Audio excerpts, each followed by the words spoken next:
The sun burned low over Jerusalem, a blood-red smear sinking behind the ancient walls, casting long shadows through the narrow alleys where the dust clung thick to everything. And Ezra trudged on, his boots scuffing the worn stone, his coat frayed at the edges, his eyes sunken from nights bent over crumbling scrolls. A man driven by a hunger no bread could sate, a scholar once respected, now dismissed as a fool chasing ghosts. His mind a tangle of questions no rabbi would touch. Why the gaps? Why the silence? What didn't they write about the cross? The city hummed around him, traders barking their wares, children darting through the throng. But he heard none of it, his ears tuned to a whisper he'd caught 3 days back, a snatch of talk from an Ethiopian merchant in the market. Dark eyes gleaming as he spoke low, of a tale his people held tight, a story of the crucifixion not carved into any gospel Ezra knew. And it gnawed at him, that whisper. Angels, blood, a chalice. Ethiopia tied to Golgotha in a way no preacher ever dared preach. He'd heard the old tales, Jesus nailed high, thorns biting deep, the spear splitting his side. But this was different. This was wild. This was a thread dangling loose from the tapestry of everything he'd been taught, and he couldn't let it lie. Not when his soul ached for something truer than the rote recitations of priests. Not when the weight of his own doubt pressed him to the edge. The alley twisted sharp, spitting him into a square where the air stank of sweat and spice. And he stopped, his breath hitching as his mind painted it vivid. Golgotha, the place of the skull. 3 crosses stabbing the darkening sky. Roman soldiers pacing hard-faced below, their spears glinting dull in the fading light. The crowd a roiling sea of grief and scorn, mothers clutching their young, followers weeping silent, some jeering loud with cruel laughter, the curious muttering low, pointing at the man who'd claimed to be king, and there in the center, Jesus of Nazareth, his body broken, hours of torment streaking blood down his face from that crown of thorns, his hands and feet pierced, nails driven deep, groaning against the wood with every ragged breath, the weight of a world's sin crushing him slow. Ezra's pulse hammered, his fingers twitching as he saw it clear. The soldiers, faces carved from stone, moving in for the routine. Crucifixion, their brutal craft, legs snapped to choke the breath out fast. A practice called crurifragium, practical and grim. But when they reached him that evening, something stopped them cold. John 19:33-34, ringing in Ezra's skull. When they came to Jesus and found he was already dead, they did not break his legs, but one of the soldiers pierced his side with a spear, bringing a sudden flow of blood and water. And there it was, the moment, prophecy snapping into place, Psalm 34:20 whispering, "Not one of his bones will be broken," Zechariah 12:10 echoing. "They will look on the one they have pierced." 2 ancient threads woven tight in that unplanned thrust. Blood and water spilling out, a sign so plain yet so deep it silenced the skeptics who claim he'd only fainted. Modern doctors nodding grim at the cardiac rupture, blood mixing with fluid, proof he'd died true. But that wasn't the end, not for Ezra, not now, because the Ethiopian's whisper cut deeper. While the crowd gaped and the soldiers shrugged, something else happened, something no gospel scribe dared ink. A moment when heaven bent low and the unseen moved swift. Uriel, the fire of God, standing there at the foot of the cross, wings spread wide, a chalice of light in his grip, catching that sacred blood as it flowed. Michael at his side, sword drawn, guarding the act, a divine mission tying Christ's sacrifice to a land far off. Ethiopia marked holy in a way the West never grasped. Ezra's throat tightened, his hands clenching the strap of his satchel. The merchant's words burning in him. Our church keeps it, the homily of Uriel, the blood that blessed us. And it hit him hard, a jolt like lightning through his bones. This wasn't some dusty fable. This was a crack in everything he'd known, a hidden piece of the crucifixion begging to be chased. Why Uriel? Why Ethiopia? What did they see that day that the rest of the world missed? The square blurred around him, the trader's shouts fading to a hum, his mind racing back to Golgotha, the sky blackening, the earth trembling. mourners blind to the radiance beneath the cross, soldiers gambling for a cloak while angels moved unseen, collecting the blood of the Lamb, the blood of the covenant, and he saw it clear. Uriel dipping his wing into that crimson stream, Michael standing sentinel, a secret so wild it had been buried in shadows for centuries, only alive in the chants of an ancient church half a world away. Ezra's breath shuddered out, his eyes narrowing as the sun dipped red behind the city, the weight of it sinking in. This wasn't just a story. This was a hinge, a moment where heaven touched earth and something sacred slipped past the scribes. A truth too big for most Bibles, and he couldn't unsee it, couldn't unhear it, his scholar's heart pounding with a vow. I'll find it, I'll chase it, I'll know. The dust kicked up around his boots as he turned, the alley swallowing him back, Jerusalem fading behind, Golgotha's shadow looming large in his mind, and somewhere in Ethiopia, a chalice waited, a flame flickering in the dark, ready to burn away everything he thought he understood. And you've heard the Sunday school version, but are you ready for this? Comment, I'm ready below. Hit that subscribe button because this journey's just starting, and what's coming next will shake you to your core. The wind howled fierce across the Ethiopian highlands, a dry gust tearing through the scrub and rock, kicking dust into Ezra's face as he staggered up the slope, his coat flapping wild, his satchel heavy with notes and doubt. The journey from Jerusalem a blur of weeks, camel trails, salt-stung seas, nights under stars that burned too bright for sleep, driven by that whispered tale from the merchant, Uriel in the blood, a secret gnawing at him like a splinter he couldn't pull. And now he was here, the air thin and sharp, the land sprawling raw before him, a place older than the stories he'd chased, its hills scarred with time, its people guarding something no Western scroll dared hold. His boots crunched the brittle earth, his breath ragged as he crested the rise, and there it stood, a monastery carved from stone, its walls weathered dark, its dome catching the last slant of sun, a relic of a faith that bloomed when Rome still sneered at the cross. And he stopped cold, his pulse hammering, because this was no ruin, this was alive, voices chanting low within, a rhythm that thrummed through the rock itself, pulling him forward like a tide he couldn't fight. The door creaked under his hand, the wood rough and ancient, and he stepped into shadow, the air thick with incense and dust, his eyes adjusting slow to the flicker of oil lamps. The walls alive with painted saints, their gazes stern, and there at the far end, an old monk sat hunched over a table, his robe patched, his fingers tracing a parchment yellowed by centuries, and Ezra's throat tightened, his voice cracking as he spoke. I've come for the truth, the blood, the angels. And the monk's head lifted, eyes sharp as flint, a silence stretching taut before he nodded slow. You seek Uriel, the chalice, the moment at the cross.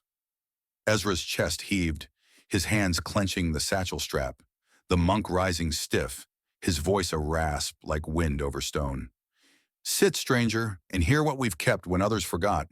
And he did, the bench hard beneath him, the air humming as the monk began.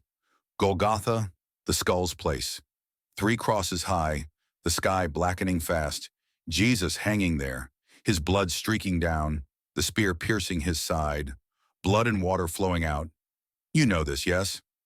Ezra nodded quick, his mind flashing back to that hill, the soldier's thrust, the prophecies snapping tight, but the monk leaned closer, his eyes glinting wild.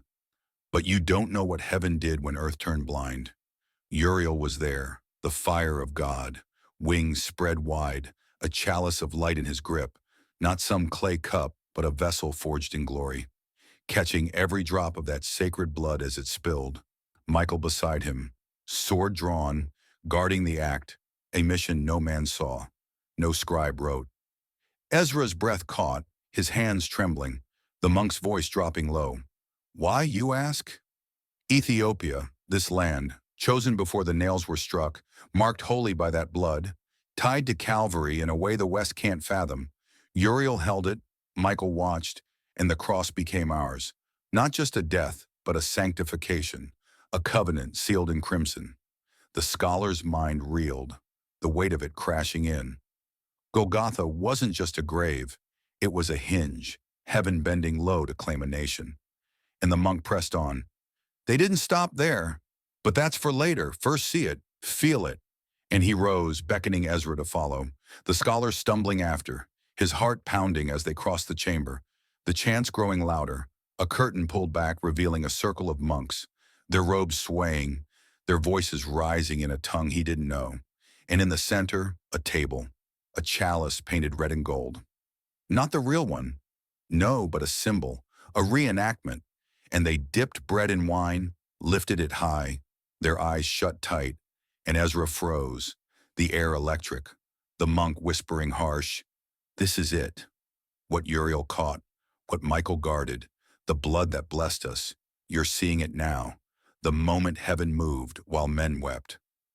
Ezra's knees buckled, his hands gripping the wall, the scene searing into him.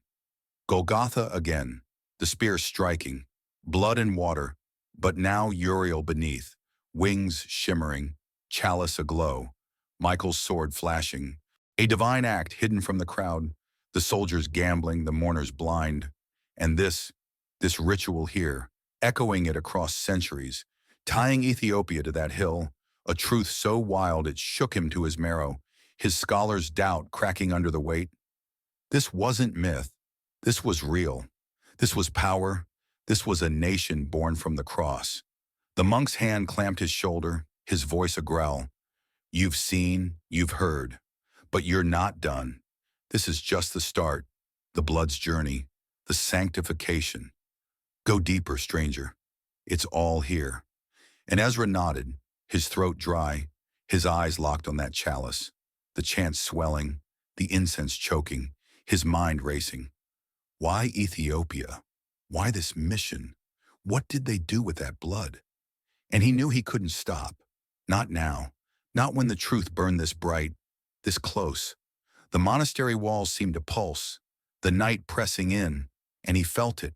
A pull, a call to dig further, to chase this flame across the highlands, to know the rest. And you've seen Golgotha's shadow, but are you ready for where it leads?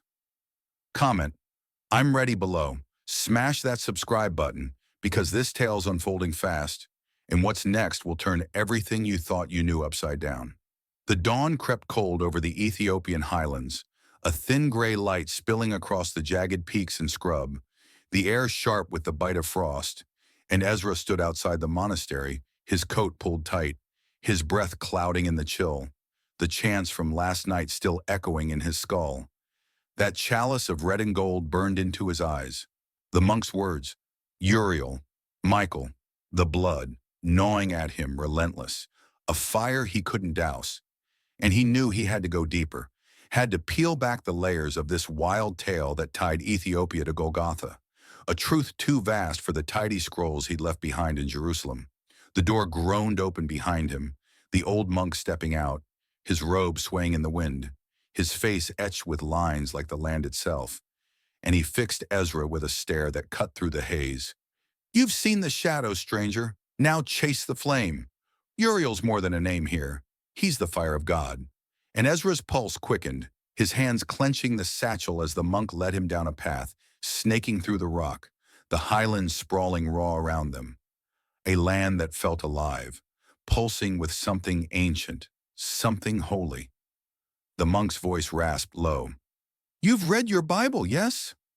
Michael fights. Gabriel speaks. But Uriel, where is he? Not a whisper in your Western pages, not a trace. And yet here he stands tall, the light of God, the one who lit our dark. And Ezra's mind reeled, the absence striking him sharp. He'd scoured scripture, knew every angel named, Michael the warrior, Gabriel the herald. But Uriel, this fire, this power, vanished from the canon, a ghost in the margins. And the monk pressed on. He's ours, kept in our homilies, our hymns, when your counsels cut him out, too wild, too bright for their ink. But we saw him, we knew him, at the cross when the spear struck. Ezra's breath hitched, his boots crunching the path as the monk's tale unfolded. Picture it, Golgotha, the sky black as sin, Jesus dead, the blood flowing, and Uriel there, wings wide, chalice aglow, catching it, every drop, Michael guarding fierce. But they didn't stop at the cross.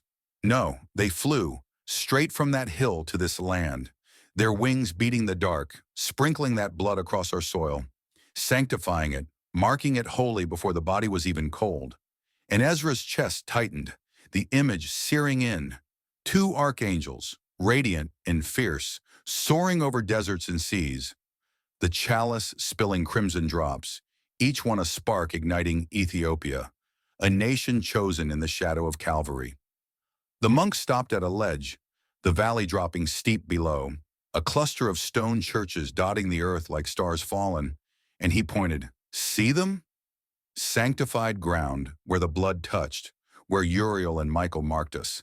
That's why we stood first, why King Azana bent his knee in the 4th century, not from missionaries late, but from the cross itself, our faith born in that moment, our soil soaked in it. And Ezra's knees trembled, the weight crashing down. Ethiopia wasn't just a convert, it was a crucible, forged when the spear pierced, tied to Christ's death in a way Jerusalem itself couldn't claim. The monk's eyes glinted wild, Uriel's fire lit us, Michael's sword guarded us, and we've held it.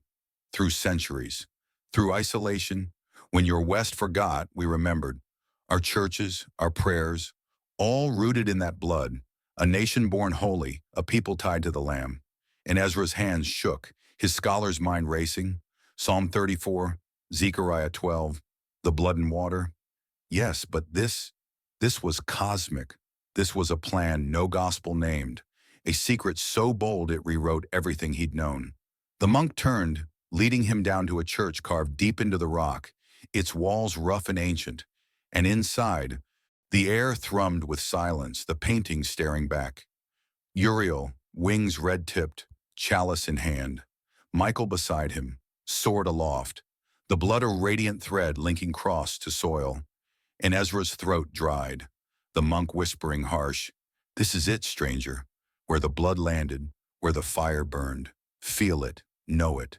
And he did, the stone cold under his boots, the air heavy with something he couldn't name, a pull, a call, tugging him deeper, and he saw Golgotha again, the spear striking, Uriel beneath, Michael above, the blood spilling not to waste, but to bless.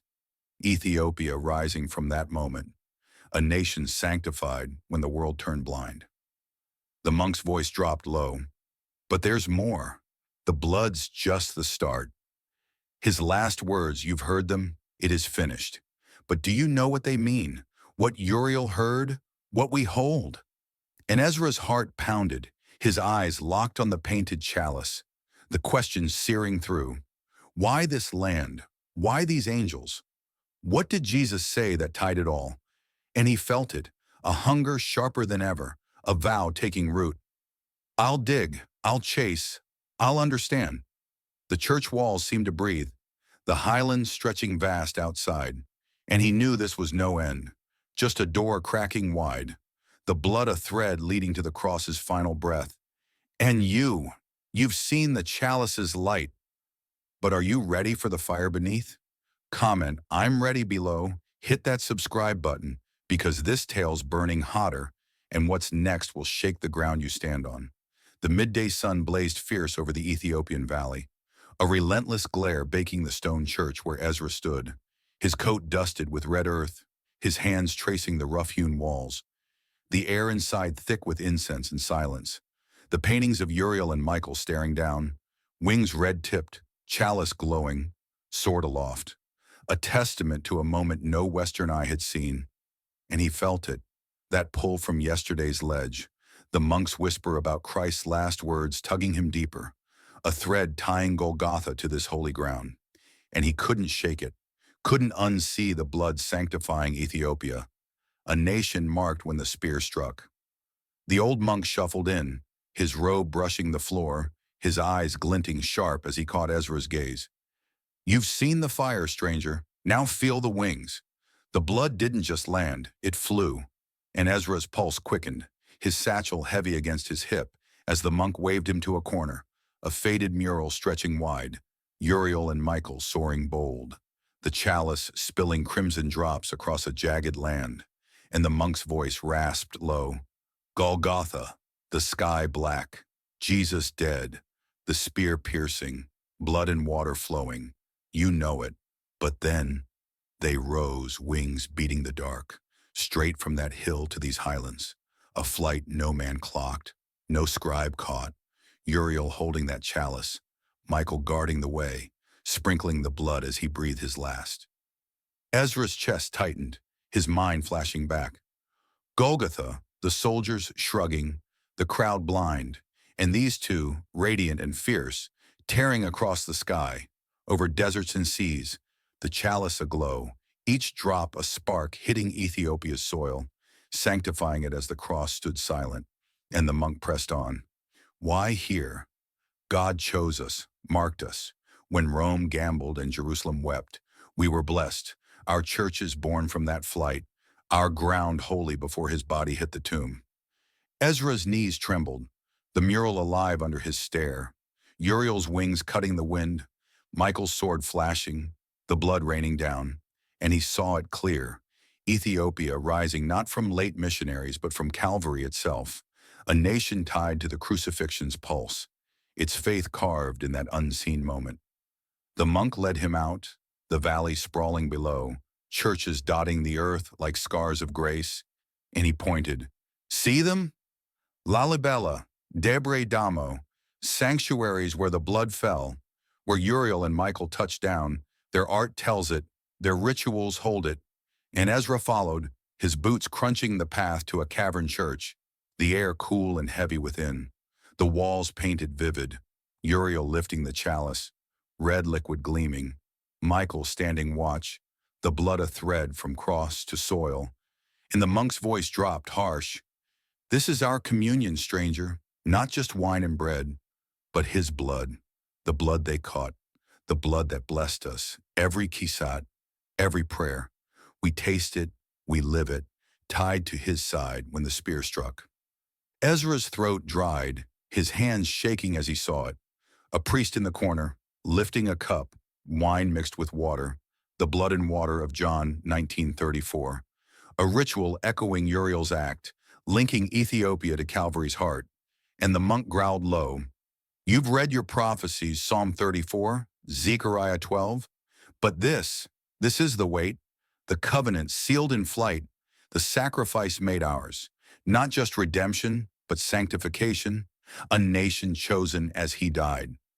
Ezra's breath shuddered, the church walls pulsing, the paintings alive, Uriel dipping his wing, Michael guarding fierce, the blood spilling not to waste but to bless, and he felt it, a crack in his scholar's shell, doubt splintering under the weight of this truth.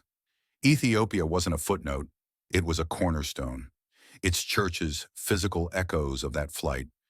Its faith a living testament to the cross's unseen power. The monk's hand gripped his arm, his eyes wild. You're seeing it, feeling it. The blood's journey, the wings' work. But there's more. His last words, it is finished. They're not what you think, not just an end. They're a beginning, a call Uriel heard, a thread to this land. And Ezra's heart pounded, his mind racing. Golgotha again, the spear striking, the blood flowing, Uriel beneath, Michael above. And those words, what did they mean? What did they seal? And he knew he was close, so close, the cross's deeper truth shimmering just out of reach, a mystery tied to this soil, this chalice, this flight. The priest's chant rose, the cup lifted high, and Ezra's knees buckled, the air electric, the monk whispering fierce, You've chased the blood, now chase the words. He spoke, heaven moved, Ethiopia stood, it's all here. And he nodded, his throat raw, his eyes locked on the mural, the wings, the chalice, the blood, a hunger burning hotter. Why this act? Why these angels? What did Jesus finish? And he felt it, faith stirring, doubt cracking, a vow clawing free. I'll find it, I'll know it, I'll see the cross whole. The valley stretched vast outside, the sun climbing high, And he knew this was no pause, just a step deeper, the blood a bridge to Christ's final breath. And you've seen the wings spread, but are you ready for the words beneath? Comment, "I'm ready" below. Smash that subscribe button because this tale's cutting sharper, and what's next will rip the veil wide open. The dusk fell heavy over the Ethiopian highlands, a deep violet cloaking the valley where Ezra stood, his coat dusted with earth, his hands trembling against the stone wall of the cavern church, the air thick with the echo of chants and the weight of yesterday's revelation. Uriel's wings, Michael's sword, the blood sanctifying this land, and now the monk's words burned in him. It is finished. Christ's last cry on the cross, not just an end, but a beginning, a thread tying Golgotha to Ethiopia, a mystery he'd chased from Jerusalem's alleys to this holy ground. And he felt it, the pull sharper than ever, the truth shimmering close, ready to break him open. The monk stood beside him, his robe swaying in the breeze, his eyes glinting fierce as he gripped Ezra's shoulder. "You've seen the blood, the flight. Now hear the words, stranger. What he said when the spear struck, what Uriel heard, what we hold." And Ezra's pulse hammered, his breath shallow as the monk led him deeper into the church, the walls alive with murals, Uriel with the chalice, Michael guarding, the blood spilling red. And there, a new scene, Jesus on the cross, his head bowed, his lips parted, and beneath Uriel kneeling, wings dipped in crimson, the chalice aglow, and the monk's voice rasped low. John 19:30, "It is finished." You know it, yes? But it's more. He didn't just die, he sealed it. A cosmic cry, a victory shout, and Uriel caught it. The moment heaven claimed the earth, Ethiopia with it. Ezra's chest tightened, his mind flashing back. Golgotha, the sky black, the spear piercing, blood and water flowing, and those words ringing out, not a surrender, but a triumph, a hinge turning the world, and the monk pressed on. He finished the old, started the new, the law broken, the veil torn, the blood spilled, and Uriel was there, not just for the blood, but for the word, the promise, the sanctification of this land, a nation chosen to carry it when the cross stood silent. Ezra's knees buckled, the mural searing in, Jesus dead, Uriel beneath, Michael above, the chalice catching not just blood, but the echo of that cry, "It is finished," a sound that rolled across the heavens, landing here, sanctifying Ethiopia as the nails held fast, and the monk's voice dropped harsh. "You see it? Redemption wasn't just for souls, it was for ground. For us, Uriel heard, Michael guarded, and we rose. A people tied to that moment, our faith born in his last breath, our soil holy with his blood." Ezra's throat dried, his hands shaking as he saw it clear. Golgotha wasn't the end, it was the root, the blood and words spilling out. Uriel and Michael flying swift, sprinkling Ethiopia with a covenant no scribe named, a plan so vast it dwarfed the gospel's ink, and he felt it, the weight of it crashing through. Ethiopia, chosen not by chance but by design, its churches, its chants, its paintings, all echoes of that unseen power. A nation standing when Rome gambled and Jerusalem mourned.